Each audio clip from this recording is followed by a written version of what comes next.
ये नहीं चाहता कि हमारे किसान हमेशा सड़क पे बैठ के काम करें। सरकारी दफ्तर में उनका स्थान होना चाहिए, उनकी वक़्त होनी चाहिए। सरकार के हर पॉलिसी और हर फैसले में ये दिखना चाहिए। हमारा कार्यकर्ता किसी गलत काम की पैरवी नहीं करेगा, और करेगा तो उसकी इतनी हिम्मत नहीं बनेगी कि मुझ पे कोई दबाव बनाए।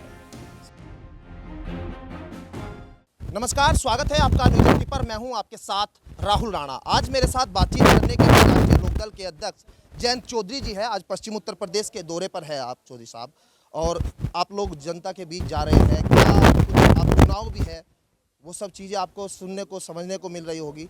अब कैसा आप लोग देख रहे हैं चुनाव से पहले? हम तो लोगों के बीच रहते ही हैं, और सीधा संवाद लोक दल का जो स्टाइल है उसी स्टाइल में अभी भी हम लोग अपने दल को चलाते हैं। अभी हम चौधरी सूरजमल जी का निधन हुआ, जो हमारे समाज के बड़े नेता थे, और उनकी देखरेख में बहुत छोटे बड़े महत्वपूर्ण फैसले समाज के होते रहे, और वो उसमें बहुत उनकी बड़ी भागीदारी रही समाज को दिशा देने में। उनका निधन हो गया तो उनके घर वालों के साथ हम हैं। भैंसवाल गांव भी प्रतिष्ठित गांव है, प्रभावशाली गांव है, तो लोगों से मिल रहे हैं अपनों से।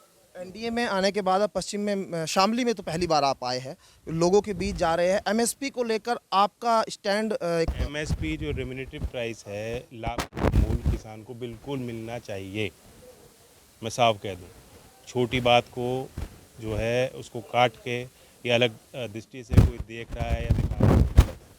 मैंने कहीं नहीं कहा कि एमएसपी का विरोध कर। लोग सड़कों पर आप लोगों ने आंदोलन किए, किसानों की आवाज़ आप लोगों ने बुलंद तरीके से उठाई। लोग उम्मीद आपसे कर रहे हैं कि आप सरकार में हैं तो सरकार किसानों के लिए कुछ करे। किसान बेहद हिम्मत वाले हैं, और इतनी बहुमत की सरकार के खिलाफ भी अगर किसी ने कहीं मोर्चा बनाया, अपनी बात रखी, वो बेबाकी से किसान ने रखी है। तो सिस्टम के साथ काम करने में भी और सिस्टम से जूझने में किसान बहुत प्रभावशाली तरीके से अपनी बात रखते आए हैं, आगे भी रखेंगे। लेकिन मैं ये नहीं चाहता कि हमारे किसान हमेशा सड़क पे बैठ के काम करें। सरकारी दफ्तर में उनका स्थान होना चाहिए, उनकी वक़्त होनी चाहिए।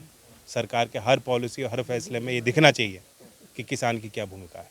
अच्छा, गन्ने का आप मुद्दा उठाते रहे। आज गन्ने की स्थिति जिस जिले में हम खड़े यहाँ तो अच्छी नहीं है, अब और जिले भी ऐसे कई जगह है जहाँ मांग लगातार। आप भी खुद आंदोलन में आए थे शामली में। मैं शामली मिल के जो व्यवस्थाएं थी वो सही नहीं थी।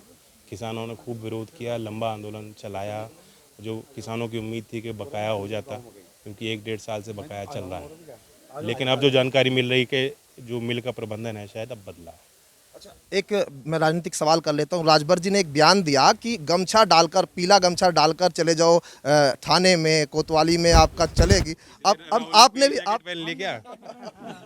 आपने भी जो है कुछ आप भी मैसेज। जी नहीं, हमारा कार्यकर्ता किसी गलत काम की पैरवी नहीं करेगा, और करेगा तो उसकी इतनी हिम्मत नहीं बनेगी कि मुझ पे कोई दबाव बना पाए। सरकार में आपकी बात मानी जाएगी? बिल्कुल मानी जाएगी, जो सही बात है मानी जाएगी। कार्यकर्ता भी धैर्य रखें और किसी गलत काम से ना जुड़े, क्योंकि हर तरह के दबाव होते हैं। मैं समझ सकता हूँ, बहुत सालों बाद आज उत्तर प्रदेश के सरकार में हम लोग प्रतिनिधि के तौर पे शामिल हुए हैं। लगभग 17-18 साल हो गए थे उसको।